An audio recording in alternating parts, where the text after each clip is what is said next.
Salut Benoît, ça va? ASMR, bienvenue à la Roadmastery Academy. Yeah baby. On va parler de quoi aujourd'hui? Aujourd'hui, c'est comment démultiplier tes revenus en tant que convoyeur. C'est pas vrai. Eh bah C'est si, c'est... possible ça. En fait, tu peux le faire de différentes manières.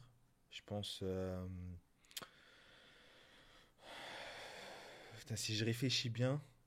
Bah déjà, rien que sur les trajets. Je pense que si maintenant tu arrives à trouver un trajet retour, parce qu'on va remettre le. Pour ceux qui nous prennent en cours de route, on va mettre les choses Dans leur à contexte. plat, ouais, en contexte. Quand on fait du convoyage, bon ben on fait un point A, un point B. Ça c'est vraiment la base. À partir de là, normalement, on est censé revenir par ses propres moyens.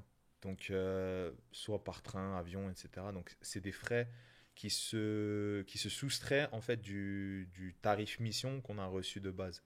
Donc, forcément, ben, on a moins au final.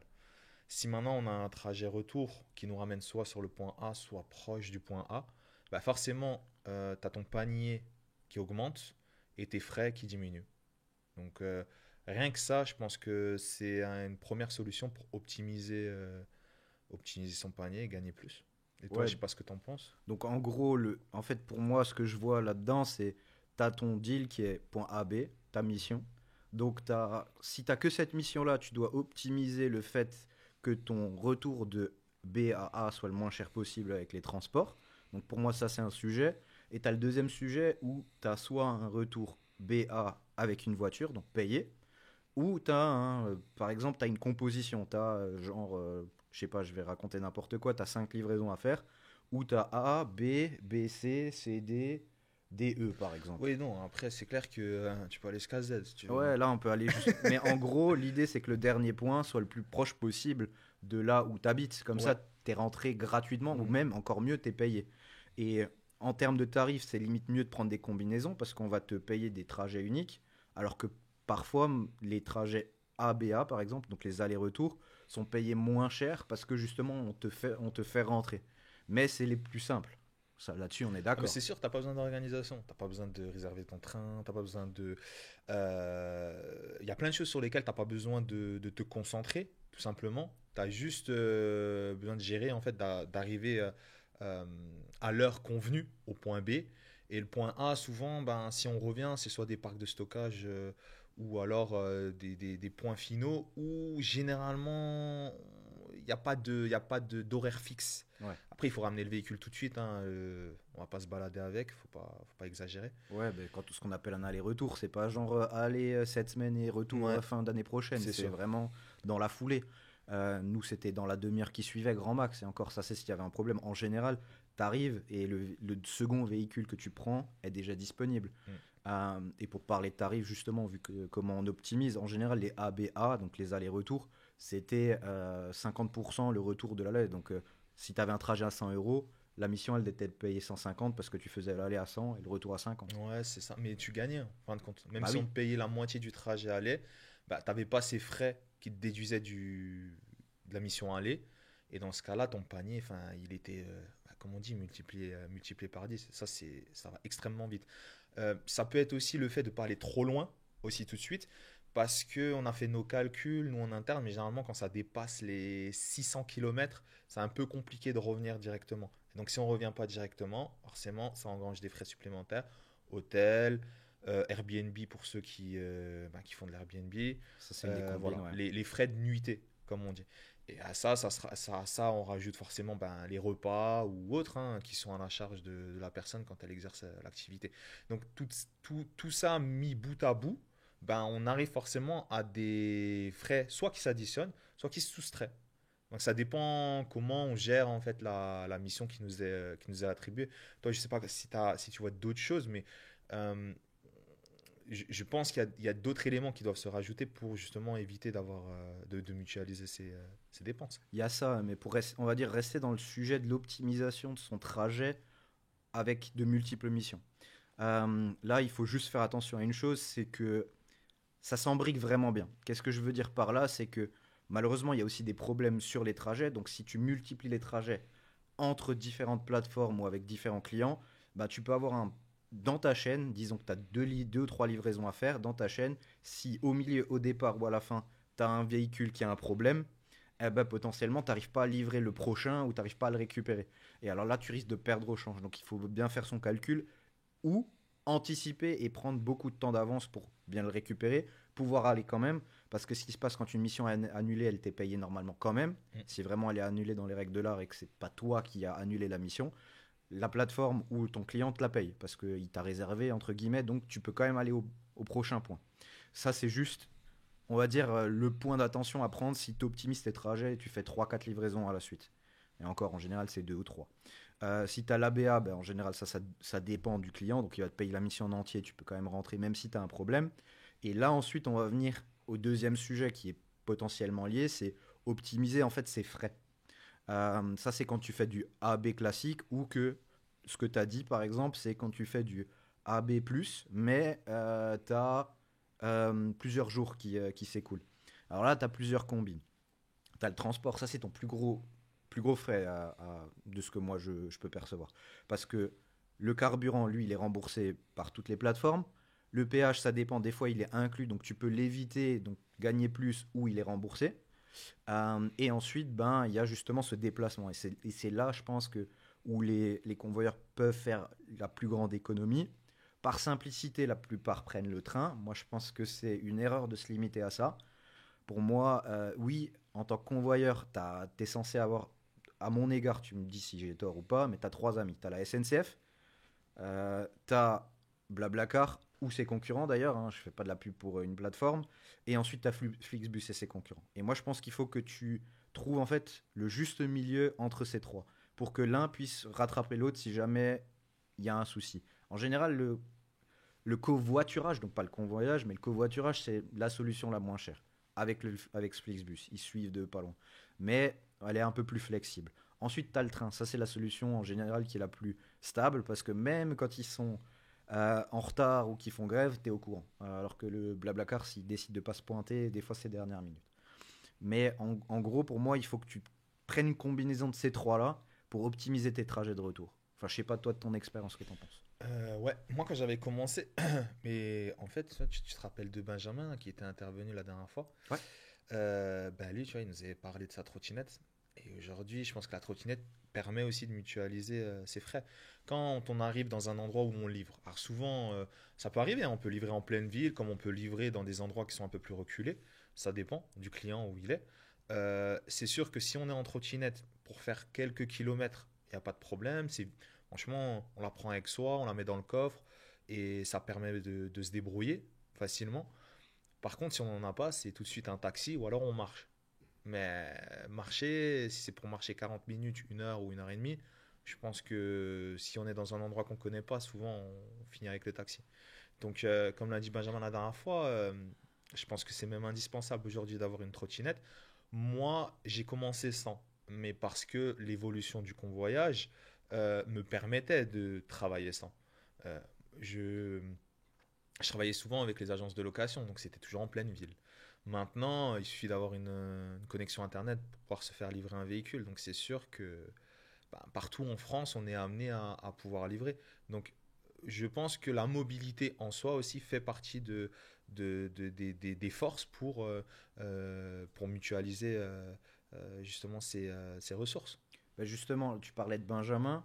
Une chose qu'il a dit, par exemple, rien que pour le train, c'est prendre des abonnements. Donc trouver aussi les bons plans Euh, dans les systèmes de transport. Ce que j'ai oublié de dire aussi, c'est dans le cadre notamment des trajets longue distance, il y en a beaucoup qui oublient. Très peu de convoyeurs le faisaient de notre époque, mais pensez à l'avion en fait. En dernière minute, vous pouvez avoir des places pas chères, et surtout quand vous livrez dans des grandes villes qui ont des aéroports, souvent quand vous faites une longue distance, c'est beaucoup plus rapide et tout aussi cher, voire parfois moins cher si vous tombez sur les bons plans de revenir en avion et de vous faire récupérer par quelqu'un que vous connaissez en fait. Donc n'oubliez pas cette option-là. Mais oui, c'est sûr que les trois principales, ça va être par la route ou par les rails. Ça c'est sûr. Et il faut optimiser dans ce sens-là. Après, il y a les autres frais, comme tu disais, il y a les nuitées. Les nuitées, ça, ben, en général, ben, Airbnb, c'est des bons plans. Ensuite, vous pouvez aussi avoir des abonnements type Booking qui vous permettent de trouver des hôtels pas chers si vous devez passer une nuit là-bas et que vous avez des frais à avoir. Et puis après, il y a la solution, c'est la solution, J'appelle ça la solution du guerrier de l'extrême quand même. On a des convoyeurs et quand il me disait ça, je tombais presque de ma chaise. Il y en a qui, alors je le recommande pas, mais je le dis quand même parce que voilà, vous allez l'entendre. Donc, il y en a qui dorment dans les voitures. Alors eux, pas de nuitée, hein, la nuitée c'est belle étoile. Même si même si le toit il est pas transparent, eux ils le matent, tu vois, pendant la nuit, sans pitié. Ils dorment dans la voiture.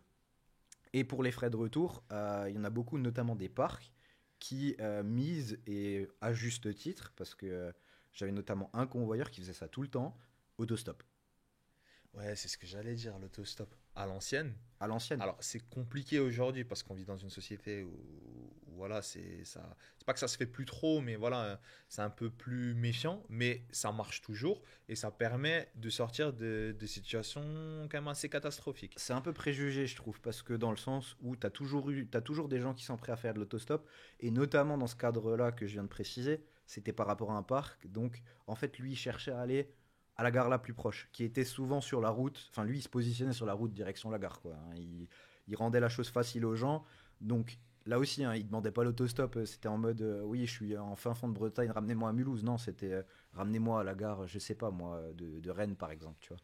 Donc, et c'était pas trop loin de Rennes. Mais oui, l'autostop, c'est aussi. Enfin, les plus gros guerriers, en général, ils me font une combinaison de je dors dans la voiture et je fais de l'autostop. Ouais, je crois qu'on a eu pire que ça. Oula, il y a quelque chose auquel je pense plus. Ouais, ouais, celle-là, t'y penses pas. Et il y en a un qui a dormi chez le client. Oh non. Bah, lui, il a dit en fait, en plus, la mission était bien payée, hein. Elle était bien payée, mais il a dit non, en fait, je vais éviter de me faire des frais supplémentaires. Et puis, je vais essayer de dormir chez le client. Ah, mais lui, alors, en fait, lui, c'était un super héros. Parce que pour vous donner un contexte sur la mission, en fait, c'était une mission en urgence. Il l'a accepté. Et on était en retard sur la livraison. Il y a quelqu'un qui nous avait lâché. Le client devait être absolument livré. C'était un particulier. Et il a réussi. Et je ne sais pas comment il a fait. Il a optimisé ses frais. Il a satisfait le client. On ne sait pas vraiment ce qu'il a fait chez lui. On n'a fait que stipuler.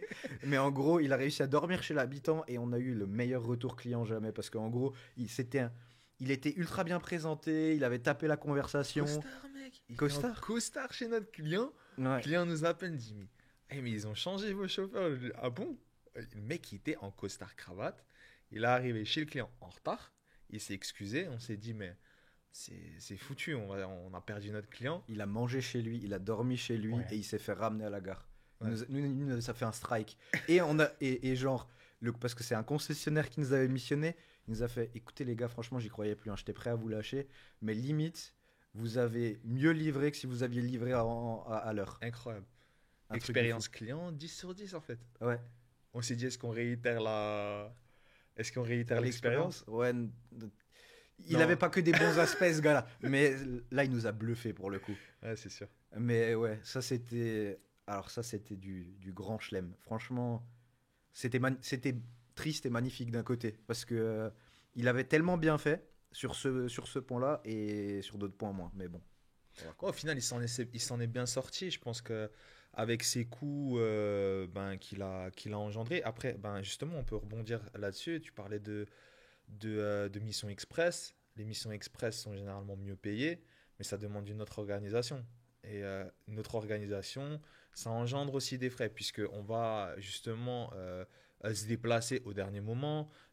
Les prix sont des fois aussi plus élevés. Donc il faut faire aussi attention aux missions qu'on prend en avance. Les missions ben, en avance, quand je dis quelques semaines en avance, quelques jours, et ceux qu'on réalise soit le jour même, soit le lendemain. Et ça, les frais et mutualiser ces frais, c'est pas la même chose, hein. Ouais, parce que pour l'instant, on a parlé beaucoup du côté frais, comment optimiser ses frais, mais il y a aussi optimiser ses rentrées. Donc là, on a plusieurs axes et je vais rebondir sur celui que tu viens de mentionner en fait. C'est être opportuniste, dans le sens où si on le peut, il faut le faire, c'est prendre les missions le plus à l'avance possible, optimiser les trajets si vous le pouvez, mais de temps en temps, vous revenez chez vous, il est milieu d'après-midi parce que vous avez enchaîné trois quatre missions étalées sur 2 jours. Ok, vous êtes un petit peu fatigué, mais il y a peut-être une mission express qui traîne sur 20-30 km qui va pouvoir vous ramener ben, beaucoup plus parce que j'en sais rien, votre femme, votre mari, votre cousin est disponible. Vous pouvez faire le trajet, il vous ramène chez vous, vous lui lâchez un tout petit billet et vous avez fait ça en plus, c'était pas prévu. Et ben, vous faites ça trois quatre fois, ben, c'est 100 ou 200 euros en plus dans la poche qui n'était pas prévu et bah, qui complète vraiment bien le mois en fin de compte. Donc ça, c'est une opportunité. L'autre chose est beaucoup plus stratégique, c'est où est-ce que je fais chercher mes missions. Il y a chercher ses missions chez un client en direct. C'est sûr que si on passe par une plateforme, bah, la plateforme, elle prend sa commission. Alors certaines payent plus ou moins bien, ça c'est la politique de chacun. Mais en gros, stratégie, c'est avoir ses propres clients, utiliser les plateformes pour optimiser ses trajets parce que vous êtes un peu moins payé. Et encore là, bah, faites votre hiérarchie en fonction du fonctionnement qui vous correspond le plus, tout simplement, et aussi ceux qui ont le plus de missions. Donc c'est vraiment optimiser ses opportunités d'un côté avec des missions express, avec des missions clients directs. De l'autre côté, avoir des cartes d'abonnement sur les déplacements, avoir les meilleurs plans, savoir quand prendre ses trajets retour et si possible bah, même les éviter et avoir des convoyages retour en fait. Après, moi, je donne des petites astuces pour les abonnements. Essayez de regarder quand ben, il y a des opérations commerciales pendant l'année, que ce soit le Black Friday ou autre. Souvent, en fait, les abonnements de train, d'avion, ben, en fait, ils sont des fois divisés par deux. Moi, j'en connais plein qui renouvellent leur abonnement à ce moment-là, soit en début d'année, soit en fait pendant ces opérations commerciales flash, comme on dit. Et ça, c'est hyper important. Et les convoyeurs, en fait, n'y pensent pas.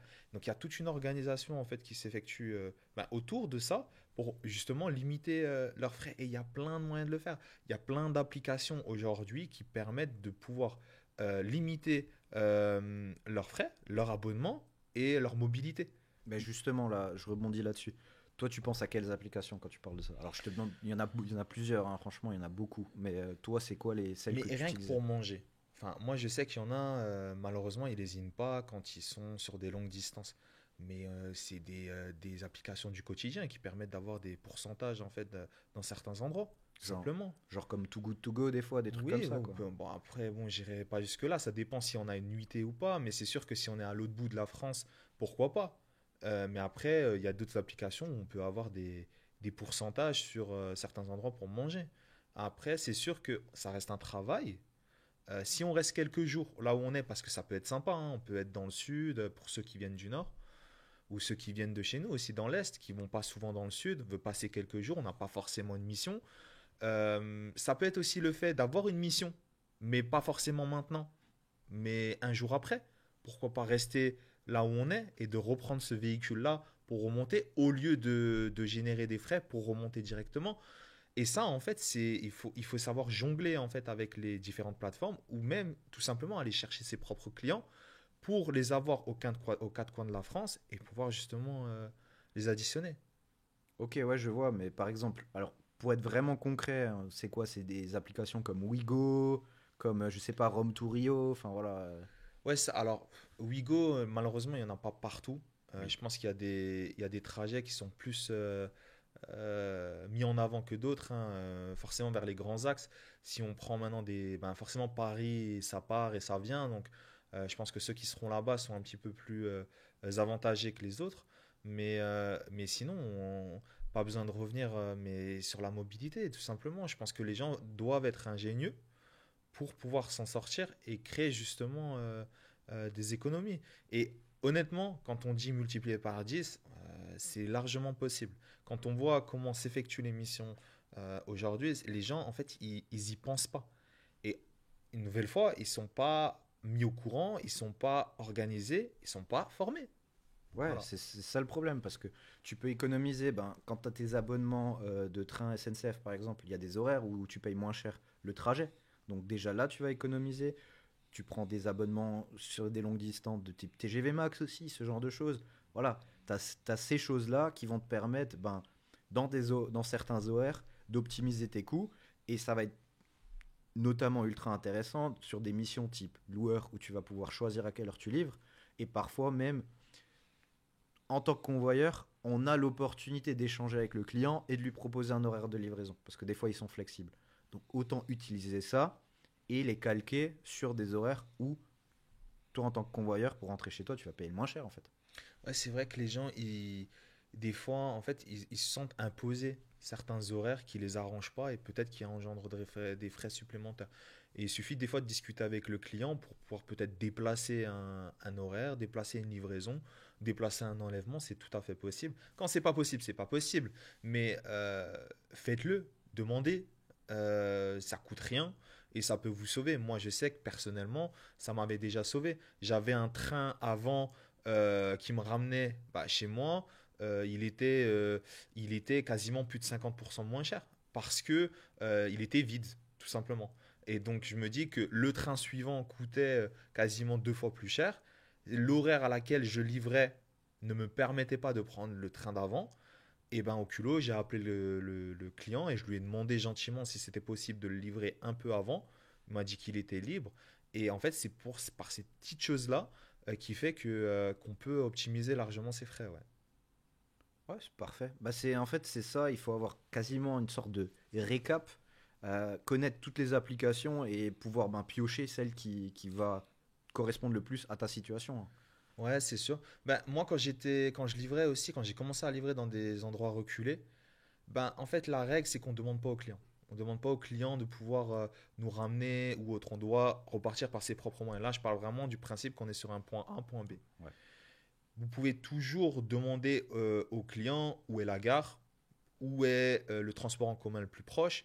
Et si ce client rebondit en disant ben, je peux vous aider, je peux vous y ramener, ben, acceptez gentiment, hein, et on ne pourra pas vous le reprocher. Et ça, c'est des petites astuces qui font que ben, ça ne va pas vous coûter forcément plus cher. Moi, quand je vois des chauffeurs qui nous disaient ben, c'est pas assez cher, c'est pas assez élevé, je dois prendre ci, je dois prendre ça, ça se voit que c'est des gens qui forcément n'ont pas eu le réflexe de le demander ou d'y réfléchir. Ouais, et là où il faut prendre un pas de recul par rapport à ça, c'est sûr qu'en tant que convoyeur et qu'on n'a qu'une option en tête, déjà c'est plus compliqué, c'est limitant. L'autre côté, ce qu'il faut peut-être savoir sur le fonctionnement, alors on reparlera des plateformes et des donneurs d'ordre, mais souvent c'est des tarifs au kilomètre national. Donc que ça parte du point A qui est le centre de Paris ultra bien desservi ou du fin fond du massif central ou vosgien qui est à côté de chez nous, ben, pour eux, ça va pas beaucoup changer le prix. Parfois, certains sont prêts à faire des efforts, mais très peu. Donc, c'est des prix déjà prédéfinis, en fait. Donc, c'est vrai que même en tant que donneur d'ordre ou justement plateforme, il y a assez peu de marge de manœuvre. Donc, il en revient un peu au chauffeur. Alors, oui, on va se dire, faut prendre que les missions qui sont les mieux placées. Mais malheureusement, pour être éligible à plusieurs missions, ça va aussi être un autre sujet, comment se faire aimer des plateformes, c'est ben faut prendre un peu des missions partout pour pouvoir avoir accès à un maximum de missions et optimiser encore une fois ses trajets. Ouais, mais en fait, quand les gens commencent avec les plateformes, justement, c'est les missions un petit peu, pas forcément que personne ne veut, mais c'est pas les plus alléchantes. Mais c'est normal. Les plateformes testent et regardent en fait votre capacité à pouvoir répondre. Forcément, quand vous allez faire correctement les choses, vous allez avoir accès à plus de missions. Mais ça, c'est un autre sujet. Mais si on prend maintenant l'exemple des grandes villes, ça aussi, c'est des choses qui ne sont pas prises en compte. Mais il y a des bouchons. Et ça, ces bouchons-là, c'est à certains horaires. Quand vous gagnez du temps, bah, vous gagnez de l'argent. Et quand vous gagnez de l'argent, vous optimisez vos frais aussi. Donc, à un moment, quand une mission, elle est censée vous durer 1 heure, bah, si elle vous dure 1 heure et demie parce que vous êtes resté une demi-heure dans les bouchons, c'est peut-être parce que vous êtes arrivé au mauvais moment. Et ça aussi, ça se gère.